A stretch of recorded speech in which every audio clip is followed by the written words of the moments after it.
یہ ظاہری لباس بھی نہیں ہے، کیسے امام سجاد نے صبر کیا ہوگا۔ یہی وجہ ہے کہ جس موقع کے اوپر پھوپھی کی نظر پڑی، اے بیٹا سجاد ایسا لگتا ہے کہ تمہاری روح مفارقت کر جائے گی، اس طرح سے کیوں بے چین ہو؟ کہتے ہیں پھوپھی اماں کیا آپ نہیں دیکھ رہی ہیں کہ میرے بابا کا جنازہ کس طرح سے زمین کربلا پہ ہے؟ کوئی نہیں ہے کہ جو میرے بابا کو دفن کرے، کوئی نہیں ہے کہ جو میرے بابا کو کفن پہنائے۔ سید سجاد کا دل بے چین تھا، اور اسی عالم میں جب امام آگے بڑھ رہے تھے، گھوم گھوم کے بابا کے جنازے کو دیکھ رہے تھے، شاید یہ جملہ کہہ رہے ہو کہ بابا سجاد شرمندہ ہے، آپ کے جنازے کو میں سپرد لحد کیے بغیر اسیر ہو کے جا رہا ہوں۔ الا لعنت اللہ علی القوم الظالمین وسیعلم الذین ظلموا ای منقلب ینقلبون۔ الہی بحق الزہرا و ابیہا و بعلہا و بنیہا والسر المستودع فیہا ان تصلی علی محمد و آل محمد۔ پروردگار ہم سب کے آقا اور مولا کے ظہور میں تعجیل فرما، حضرت کے قلب ناظرین کو ہم سب سے راضی و خوشنود فرما۔ آقا کے والد ماجد کی شب شہادت ہے، پروردگار آقا کی بارگاہ میں ہم سب کی طرف سے تعزیت و تسلیت پیش فرما۔ امام کے اس غم میں ہم سب کو عزاداری کرنے کی توفیق عطا فرما۔ پروردگار جس مرحوم کے اصال ثواب کی مجلس ہے، ان کے درجات کو بلند سے بلند تر فرما۔ امام عسکری علیہ السلام کا مہمان قرار فرما، امام کی شفاعت نصیب فرما۔ پروردگار مرحوم کے وارثوں کو، بھائی، زوجہ، اولاد، بقیہ خاندان والے، پروردگار ان سب کو صبر جمیل عطا فرما۔ پروردگار مرحوم کے وارثوں کو مرحوم کے مشن کو آگے بڑھانے اور ان کے بتائے ہوئے طریقہ کار پہ عمل پیرا ہونے کی توفیق عطا فرما۔ پروردگار ہم سب کو عاقبت بخیر فرما، اس دنیا میں اہل بیت اطہار کی زیارت اور میدان محشر میں شفاعت نصیب فرما۔ ربنا تقبل منا انک انت السمیع العلیم۔ ماتم حسین۔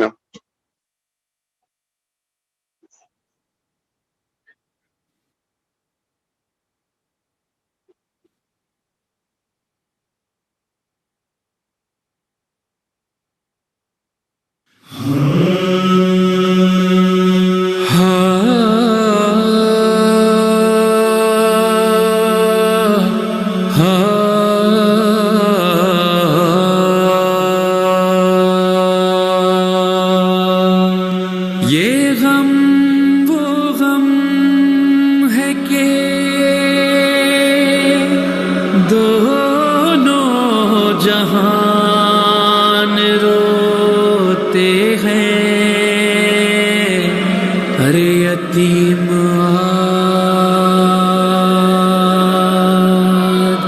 امام زمان ہوتے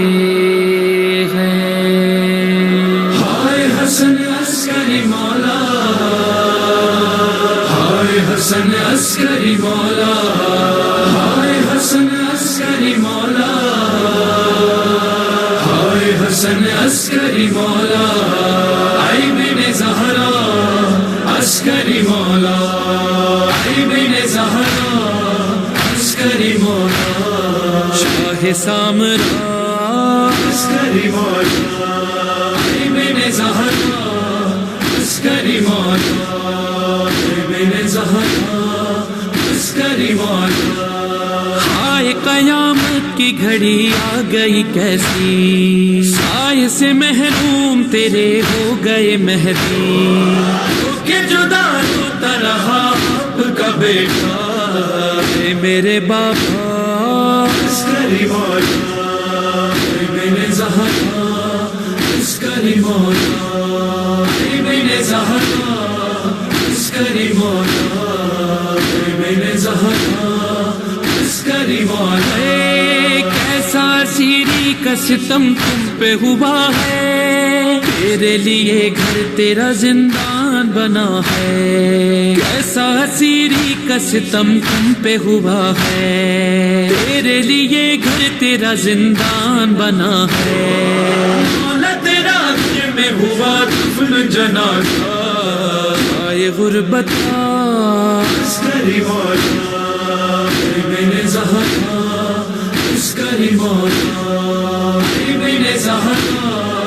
عسکری مولا ابن زہرا، عسکری مولا۔ سامرا ہر سال چلے آتے ہیں زورا، آپ کا تابوت اٹھاتے ہیں آزادہ، عذاب بچتا رہا بچتا رہے گا، دیجئے پرسار عسکری مولا ابن زہرا،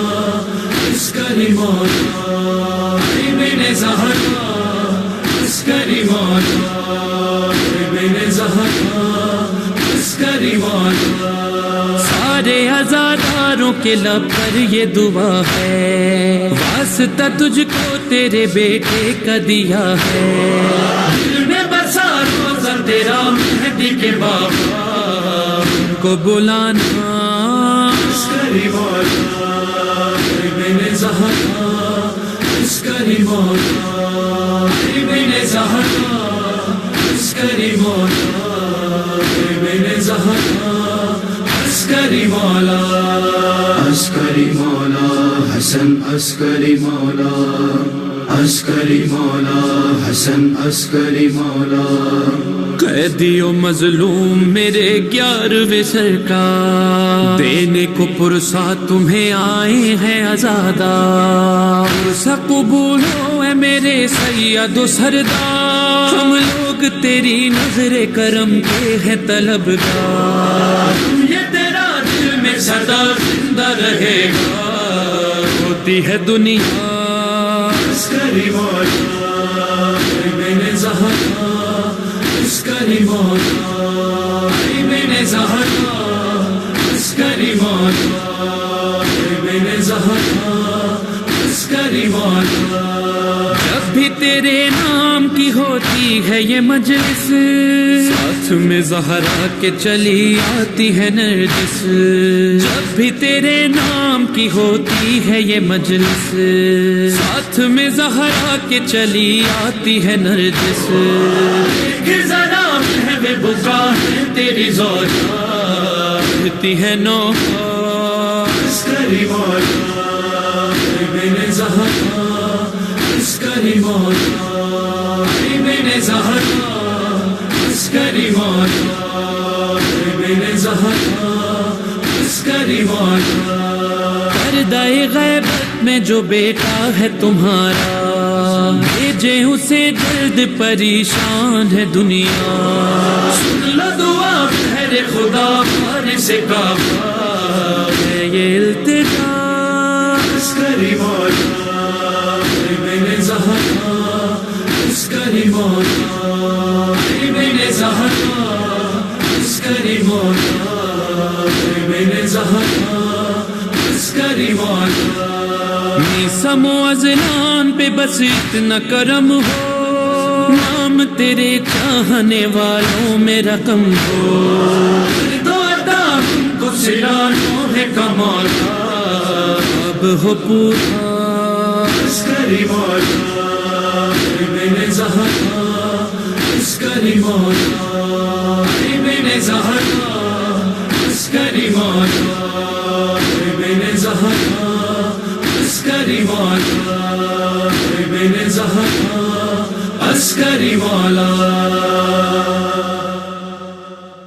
عسکری مولا ابن۔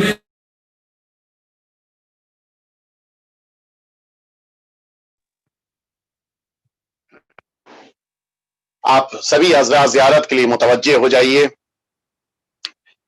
السلام علیک یا رسول اللہ، السلام علیک یا محمد ابن عبد اللہ، السلام علیک یا امیر المؤمنین یا علی ابن ابی طالب، السلام علیک ایتہا الصدیقۃ الشہیدہ، السلام علیک ایہا المجتبی یا حسن ابن علی، السلام علیک یا ابا عبد اللہ، السلام علی الحسین وعلی علی بن الحسین وعلی اولاد الحسین وعلی اصحاب الحسین، خصوصاً سیدی و مولاي ابی الفضل العباس السلام علیک یا علی ابن الحسین زین العابدین، السلام علیک یا محمد ابن علی الباقر، السلام علیک یا جعفر ابن محمد الصادق، السلام علیک یا موسیٰ ابن جعفر الکاظم، السلام علیک یا علی ابن موسیٰ الرضا، السلام علیک یا محمد ابن علی التقی، السلام علیک یا علی ابن محمد النقی، السلام علیک یا حسن ابن علی العسکری، السلام علیک یا صاحب العصر والزمان، السلام علیک یا خلیفۃ الرحمن، عجل اللہ تعالی فرجک وسہل اللہ تعالی مخرجک وظہورک ورحمت اللہ وبرکاتہ۔ آپ سبھی حضرات جہاں جہاں بھی ہیں، التماس ہے کہ مرحوم حاجی محب علی ناصر علیہ الرحمت والرضوان اور ان کے خاندان کے تمام مرحومین کے لیے ایک دفعہ سورہ فاتحہ اور 3 دفعہ سورہ توحید کی تلاوت فرما دیں۔ اعوذ باللہ من الشیطان الرجیم، بسم اللہ الرحمن الرحیم، الحمدللہ رب العالمین الرحمن الرحیم مالک یوم الدین، ایاک نعبد و ایاک نستعین، اهدنا الصراط المستقيم صراط الذين أنعمت عليهم غير المغضوب عليهم ولا الضالين، بسم الله الرحمن الرحيم، قل هو الله أحد الله الصمد لم يلد ولم يولد ولم يكن له كفوا أحد، بسم الله الرحمن الرحيم، قل هو الله أحد الله الصمد لم يلد ولم يولد ولم يكن له كفوا أحد، بسم الله الرحمن الرحيم، قل هو الله أحد الله الصمد لم يلد ولم يولد ولم يكن له كفوا أحد، اللهم صل على محمد وآل محمد وعجل فرجهم